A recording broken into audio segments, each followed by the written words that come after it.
حضرت داؤد علیہ السلام کی قوم کے 70,000 افراد سمندر کنارے ایلا نامی بستی میں رہا کرتے تھے۔ ان لوگوں کو اللہ نے ہزاروں نعمتوں سے نوازا تھا، لیکن جب راحت و سکون آیا تو یہ اللہ کی عبادت سے محروم ہو گئے اور اللہ کی مخلوقات پہ ظلم کرنے لگے۔ تو یوں اللہ نے ان کو خبردار کیا کہ ہفتے میں ایک دن، ہفتہ کے دن شکار نہ کیا کرو۔ اتوار سے لے کے جمعہ تک جتنا شکار پکڑنا ہے پکڑ لو، لیکن ایک دن اللہ کی عبادت اور مخلوقات پہ امن کے لیے رکھ دو۔ یوں اللہ نے ان کا امتحان لینا شروع کر دیا۔ وہ اتوار سے لے کے جمعے تک سمندر میں مچھلیاں پکڑنے لگتے تو مچھلیاں زیادہ مقدار میں ہاتھ نہ آتی، اور ہفتے کے دن سمندر کو دیکھتے تو ان کو بڑی بڑی مچھلیاں نظر آنے لگتی۔ ان لوگوں میں سے ایک شخص کو شیطان نے ورگلایا کہ پریشان کیوں ہوتے ہو، میری ترکیب پہ عمل کرو، تم شکار سے کبھی محروم نہیں رہو گے۔ تو بس شیطان کے کہنے پر اس شخص نے ہفتے کے دن کانٹا لگا کے ڈوری کو سمندر میں ڈال دیا تاکہ مچھلی پھنسے،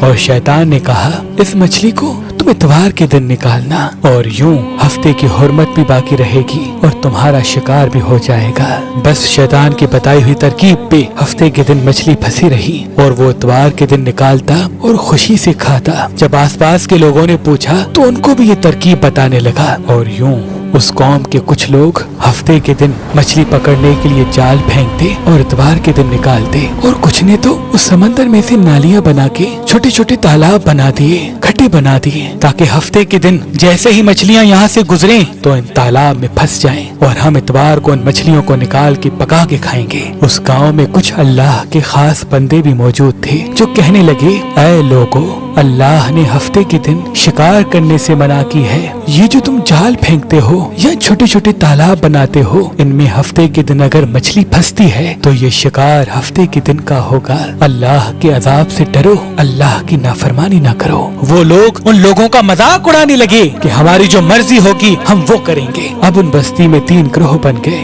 ایک ان 70,000 میں وہ لوگ تھے جو ان نافرمان لوگوں کی بار بار اصلاح کرتے، دوسرے وہ جو ان لوگوں سے نفرت کرتے اور خاموشی اختیار کیے ہوئے تھے، اور تیسرے وہ جو گمراہ ہو کر اللہ کی نافرمانی کر رہے تھے۔ تو یوں نیک بندوں نے اس بستی کے بیچ میں سے دیوار کو کھڑا کر دیا اور یہ حکم نافذ کیا کہ اللہ کی نافرمانی کرنے والے اس طرف ہو جائیں اور ہم جو اللہ کے فرما بردار ہیں وہ اس طرف رہیں گے۔ وہ صالح لوگ بار بار ان سے کہتے رہے، اے لوگو، اللہ سے ڈرو، قوم سمود، قوم لوط کا جو حشر ہوا اس کو یاد کرو، اللہ کی نافرمانی نہ کرو ورنہ تم پہ بھی کوئی عذاب آئے گا۔ وہ سارے نافرمان جن کی تعداد تقریباً 12,000 تھی، سب ہنستے رہے کہ یہ تو سب کتابی باتیں ہیں، ہم پہ کوئی عذاب نہیں آئے گا۔ بس جیسے ہی وہ گروہ 2 حصوں میں تقسیم ہو گیا، ایک وہ جو اللہ کے فرما بردار بندے دیوار کے اس طرف تھے، اور دوسرے وہ جو نافرمان بندے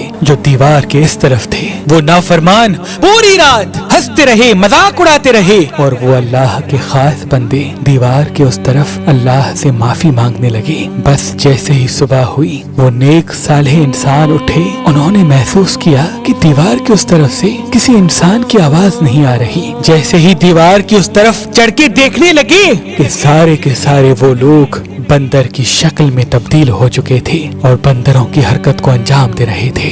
وہ جو صالح لوگ دیوار سے ان بندروں کو دیکھنے لگے، ان صالح لوگوں میں سے جو ان کے رشتہ دار تھے، انہوں نے ان بندروں کے کپڑوں سے اپنے اپنے رشتہ داروں کو پہچانا اور چیخ کے رونے لگے، اللہ سے معافی مانگنے لگے۔ لیکن اللہ کا عذاب جب آتا ہے تو وہ ہو کے رہتا ہے۔ وہ 12,000 لوگ جو بندر بن چکے تھے کچھ بھی کھا بھی نہیں سک رہے تھے، اور یوں 3 دن بعد وہ اس عذاب میں آ کر فنار ہو گئے۔